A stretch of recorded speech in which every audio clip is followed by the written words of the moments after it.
I want to tell all of you a story. Now, this story, it was obviously shown by the beautiful placard that we had up. It's the story of the Bolitoglossa salamander. But these salamanders are something that I dearly love talking about. And while normally in these streams we end up making a PowerPoint together, I'm going to take a little bit of this stream to tell you my favorite story. And that is the story of Bolitoglossa and how they got their feet. Now, if I'm going back and forth, it's because I'm trying to do stream switching. And let me tell you, it is difficult to do stream switching with different IP addresses.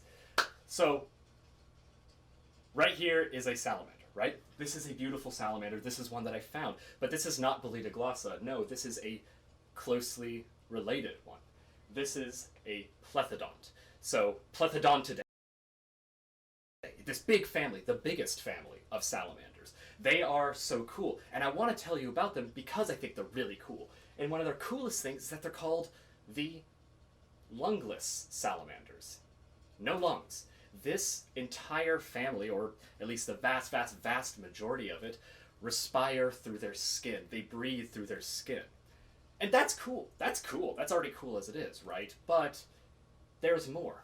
Because this amazing family also has projectile tongues. They can physically shoot their tongue out like a chameleon. We always think about the chameleons, but we don't think about the plethodontid salamanders. Maybe because chameleon's easier to say than plethodontid. I don't know. But they have these incredible projectile tongues. And that's it, right? That's only two things. No. They also have nasolabial grooves, and this is something else that these guys are incredible because of all of these amazing adaptations. These grooves are chemoreception organs. They allow them to sense chemicals. When this family undergoes its incredible courtship displays, they dance, they tail waggle, they straddle each other. The male pulls the female over a spermatheca. It's incredible. They use these grooves to sense pheromones. But I now want to focus in on a single genus within the family of the plethodontids. And it's already shown here, right? This here is a Bolitoglossa. But I don't want to talk about the Bolitoglossa lungs. I don't want to talk about the Bolitoglossa projectile tongues. I don't want to talk about the Bolitoglossa nasolabial grooves. I want to talk about something entirely different with Bolitoglossa.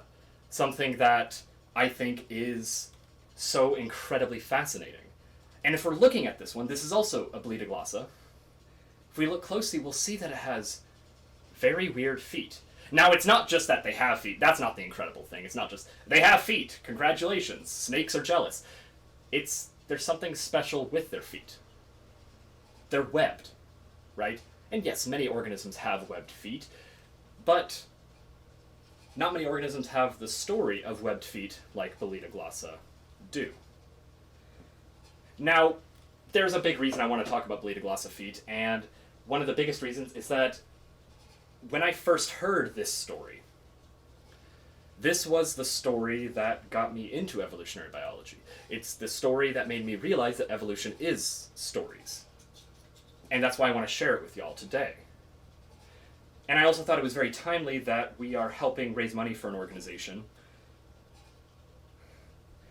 that is so focused on areas where Bolitoglossa are found in Peru. It is found in amazing areas. It is found in Middle America. And by actually working with conservation organizations, we can help conserve my favorite group of organisms. So I thought it was perfect to talk about this group of organisms. And I'm not the only one who's talked about Bolitoglossa feet. In fact, there have been a plethora of studies looking at their feet.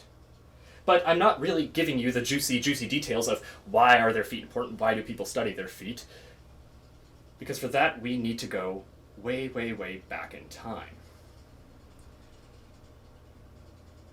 Imagine the common ancestor to all Bolitoglossa salamanders. This is still a Bolitoglossa, sort of, maybe not. It's early on. We don't know if this is the original common ancestor. Would we have even considered it a Bolitoglossa? Because this guy is from 50 million years ago.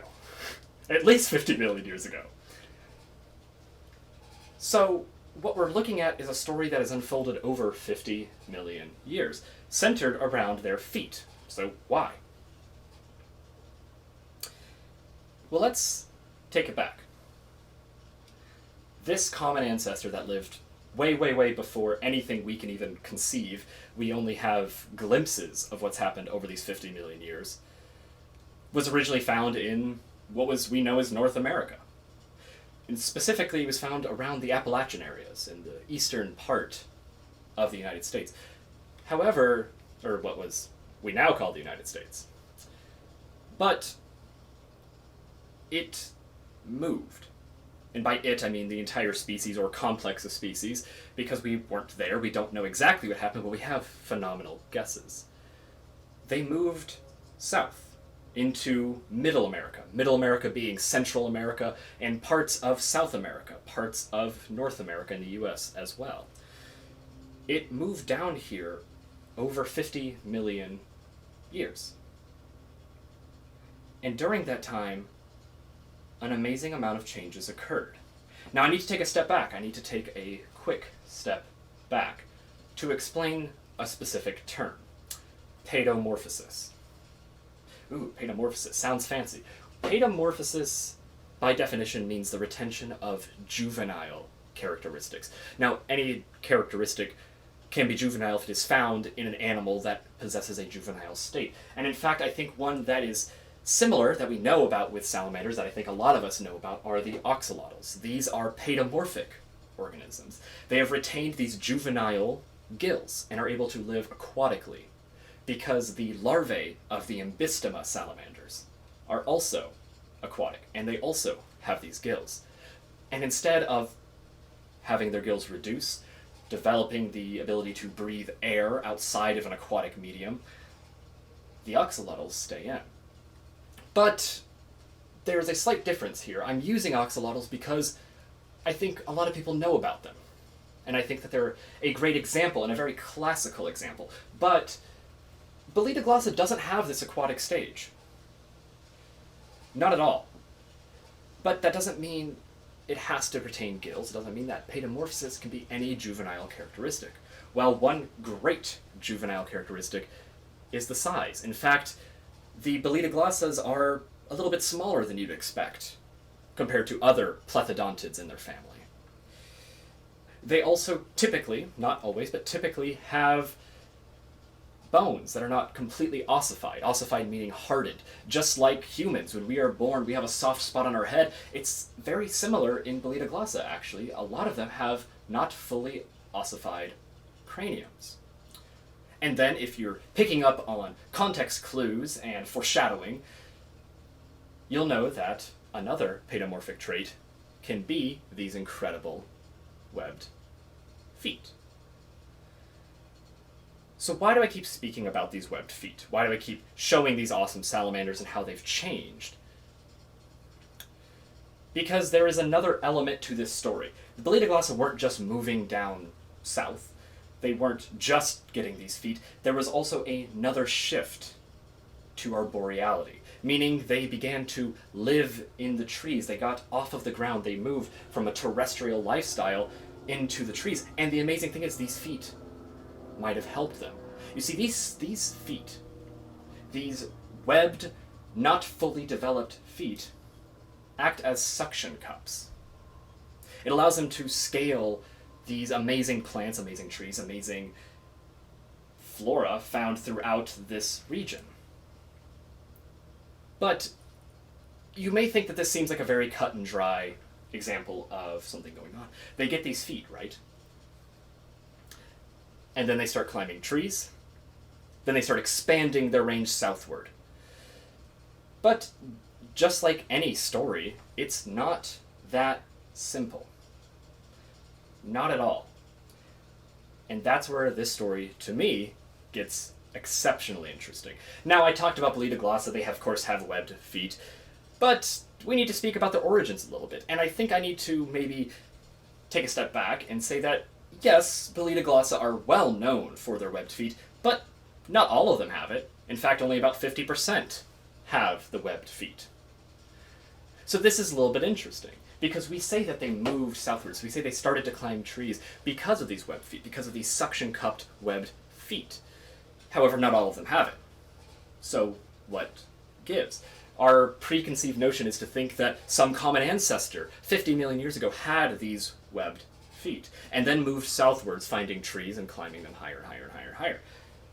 But this is where the evolutionary biology comes in. This is where the stuff that makes me so fascinated with our natural world comes into play. On the screen is a phylogeny. What this is it's just a representation of how species are related to one another.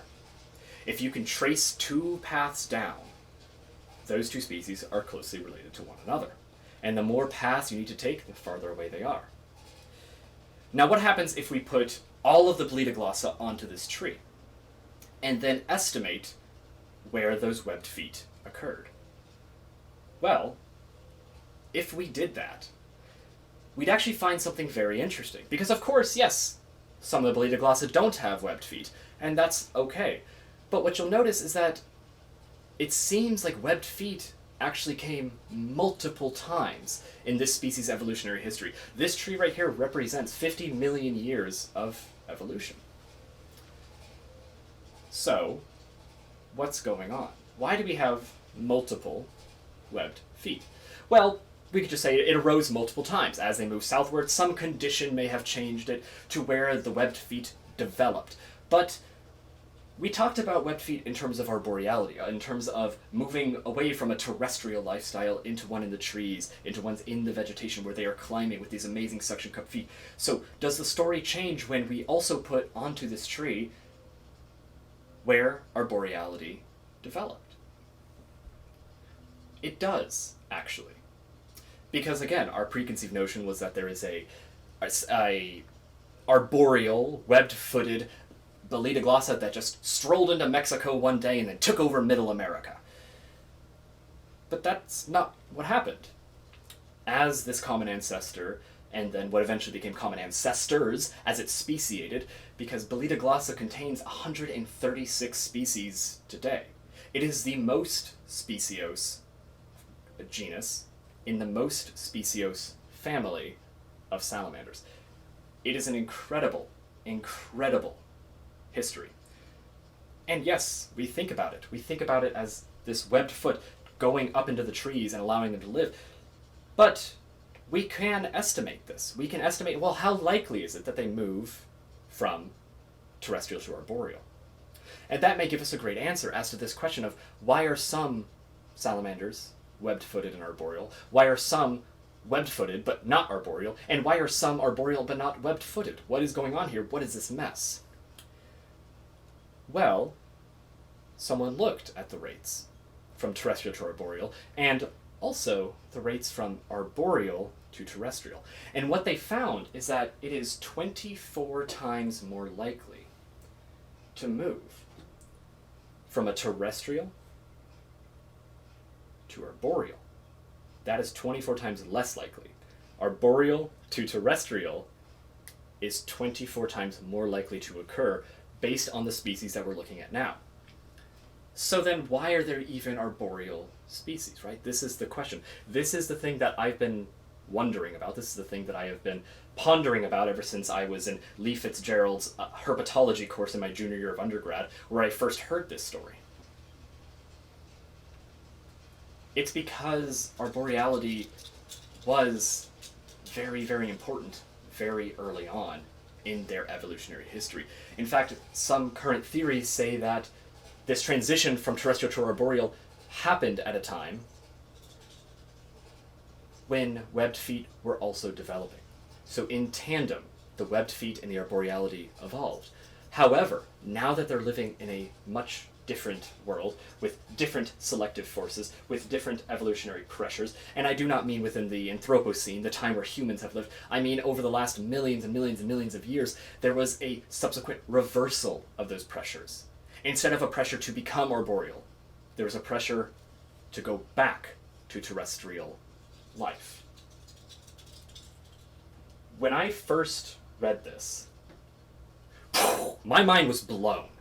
I could not believe that this amazing genus, this amazing group of salamander species had undergone such an incredible story of becoming into Central and Middle America on just with the unwebbed feet on their legs, and they developed webbing and grew up into the trees. But then over time, that pressure changed. The forces that actually made them species completely changed, and they moved backwards, back to this terrestrial life.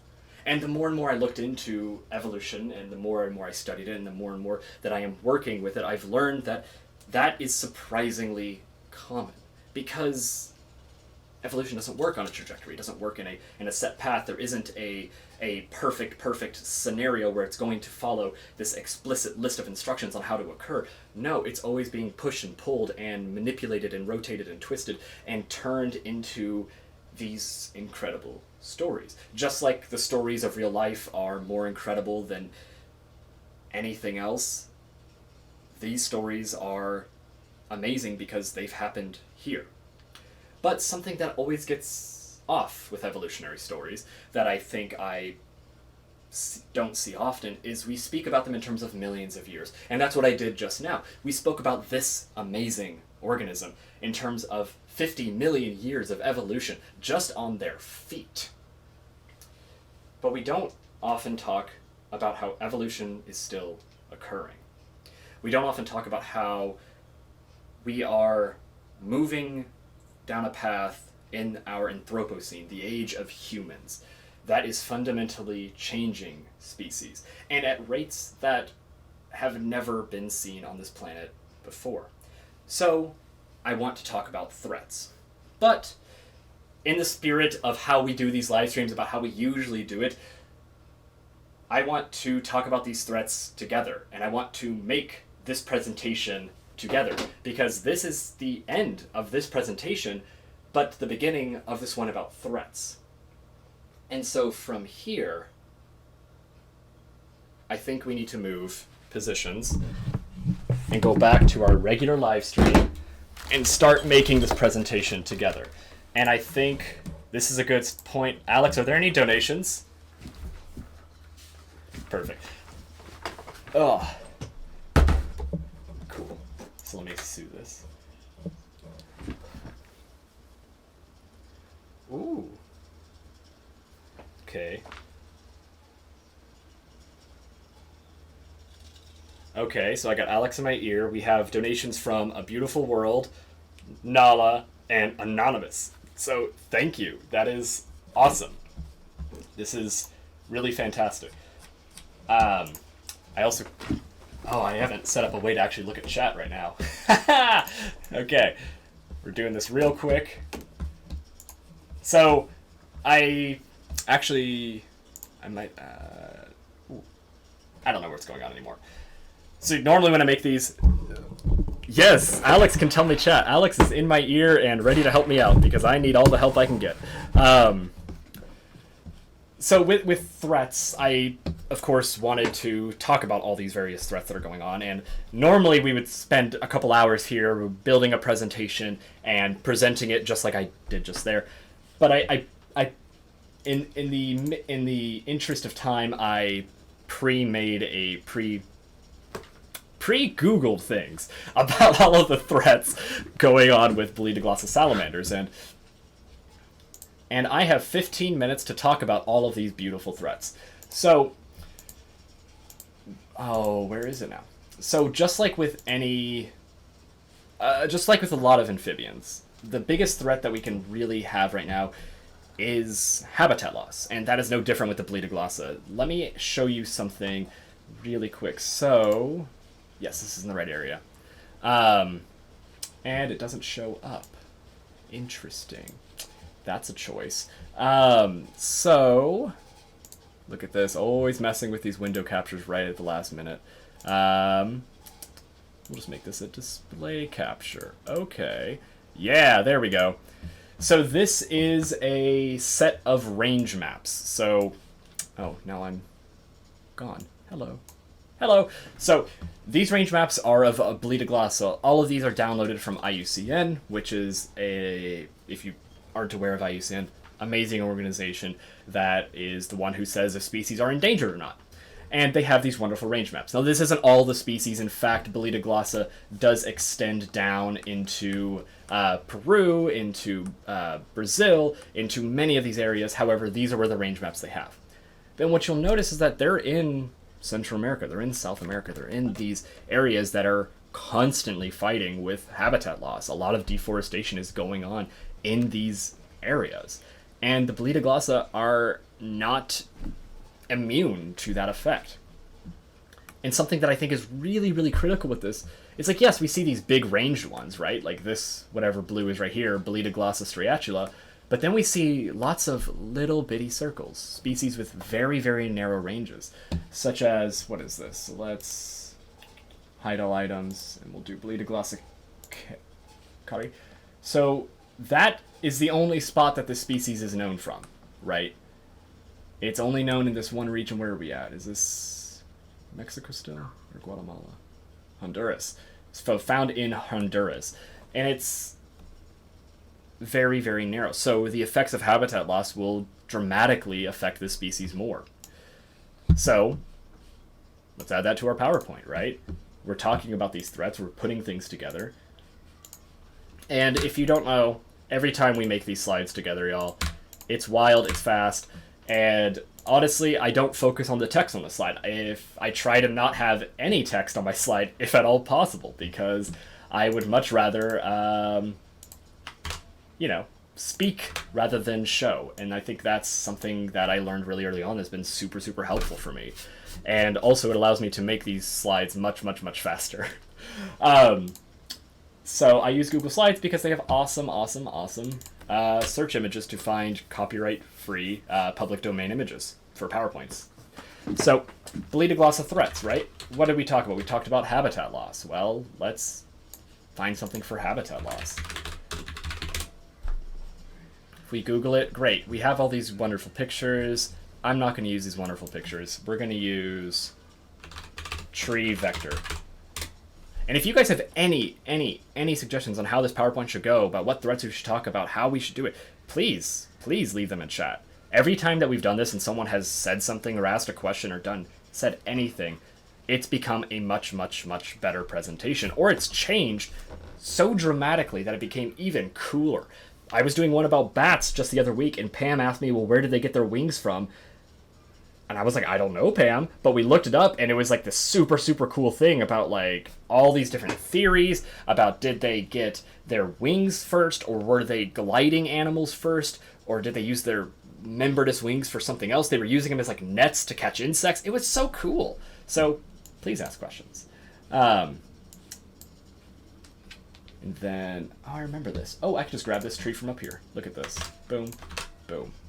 So usually I use trees to represent habitat loss because I think it's really important. So all we can do for this one is just say that, yeah, they suffer from habitat loss.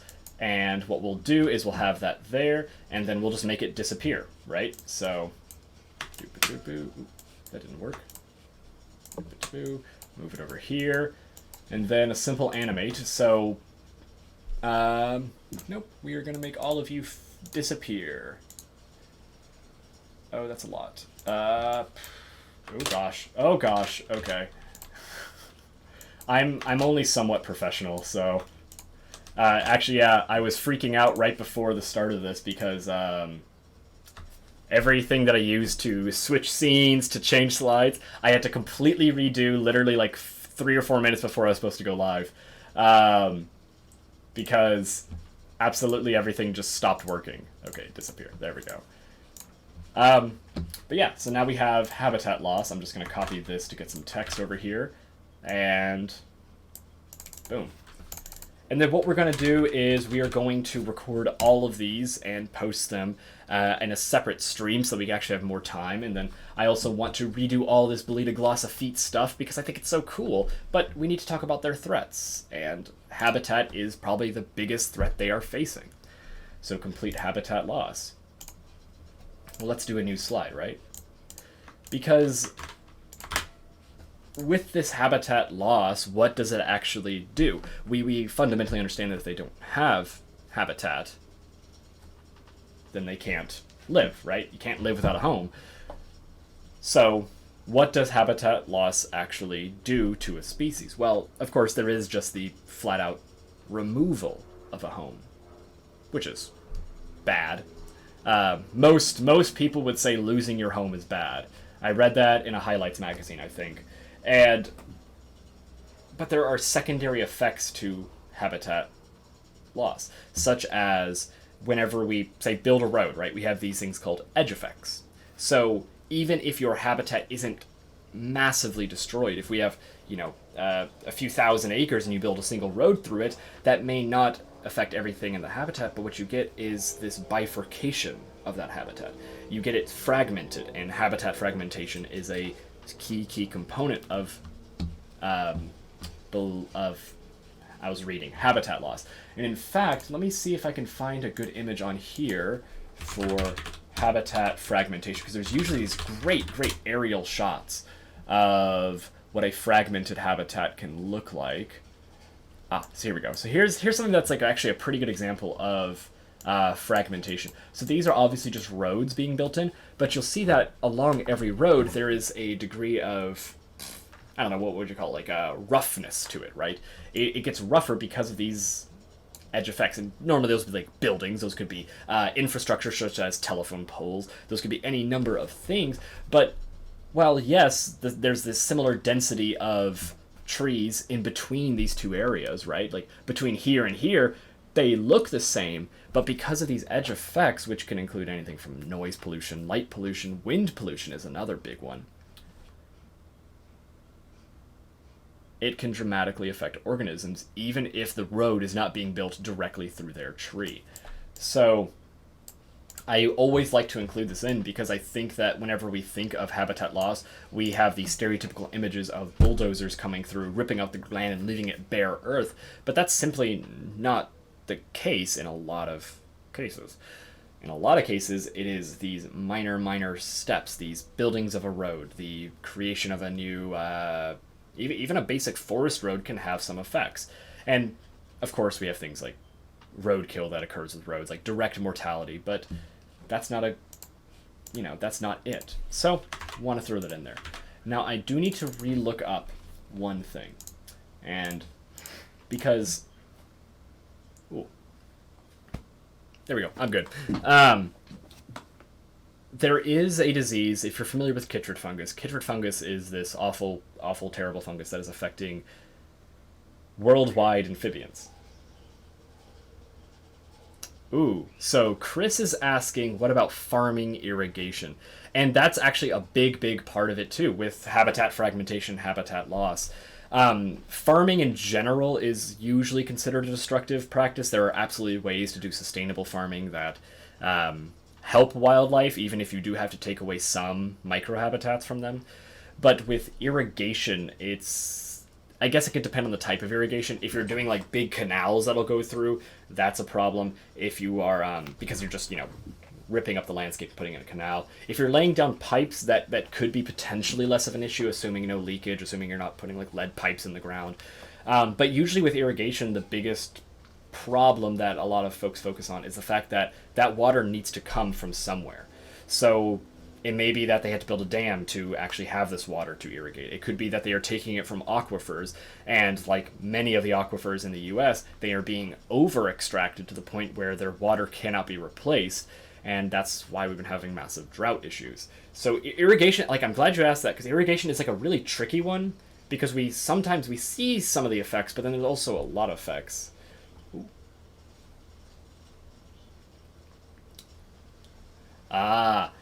So we have another question about the threat of recreation. And this is a really good one, because it's something that I absolutely struggle with. Like, I go out, I look for animals, right? And when I go out looking for them recreationally, it's called herping. It's looking for reptiles and amphibians, or herps. And there is a possible effect from recreation. I mean, if I don't like to live in this world where I think that I am completely devoid from affecting nature because I don't know, I bring a shopping bag, my own shopping bag to the grocery store. Just by virtue of being in nature, you have some effect on it, right? But it's how damaging is that effect? I know, like, the general practices of stay on the trails, right? Stay on the trails is usually a great motto. However, there are ways to go off trail, but I think you should do it very sparingly, and you should be very aware that you're not stepping on microhabitats, these little things. If you remove a log, put it back where you found it, which is a big, just like, it's like that leave no trace principle of, if you found it some way, make sure it looks that way when you leave it, which is very basic. So hiking can have some effects. I usually say don't play music because noise pollution is a big deal. I say just be mindful of it, but I often don't think that hiking is going to dramatically affect wildlife, assuming you're not going out and shoving a camera into a bear's face or something. There's always extremes, but as long as it's done properly, as long as there are trails for mass people and you're not being destructive, you're usually fine, like 99% of the time. Ooh, so Pam is asking about monocrops, and I've definitely been... I've only loosely looked into monocrop agriculture, which is just basically using a single crop, right? Like, you only grow corn. And that has been a big problem for areas like some areas of the American Southwest were so heavily reliant on cotton farming that basically it strips the soil of a certain type of nutrient. If you keep plants, you know about nitrogen and phosphorus ratios. Well, sometimes you have a plant that only takes nitrogen and leaves all the phosphorus. Well, these next plants need both, so now there's no nitrogen, or vice versa, it only takes phosphorus. So honestly, rotating crops has a lot of potential for the soil, which has potential for the earth, because then it can actually maintain itself. Go into any plot of wild land, it's not ever a single species. Even if it looks like a single species, it never is. There's so many species of plants in one area, and because they all form different roles and have different needs, and perform those roles really well. And I know we're running very low on time. I got a minute. Okay, so I got a minute left. So, just to kind of reiterate all of this and sort of what this stream was about, it's that there are so many amazing stories wrapped up in evolutionary biology, and it's stories that I love to tell. But these are stories that are still ongoing. Yes, we can speak about how amazing it is that wings happen or that Bolitoglossa get feet, but we also need to be extraordinarily aware that we are affecting their evolutionary paths today, and we are massively affecting those paths. So, thank y'all for joining me. Thank y'all for letting me ramble on a story about feet for 40 minutes. And yeah, this has been awesome. Thank every single one of you.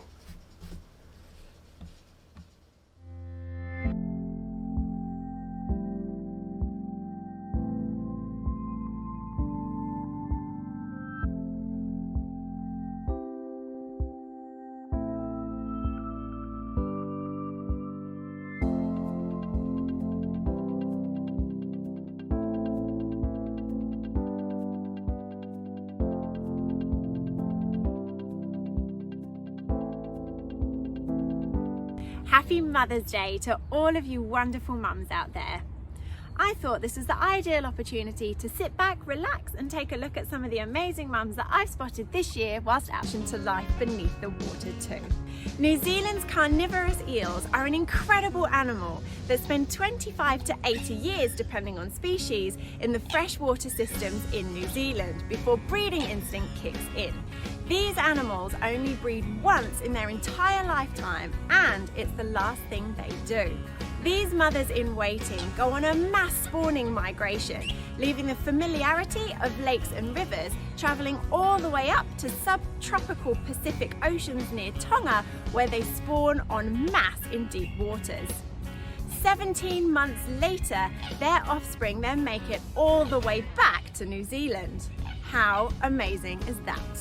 From the epic mothers I've seen in nature to the ones in our very own homes. I hope you have a wonderful day and realise just how special and important you are. Happy Mother's Day.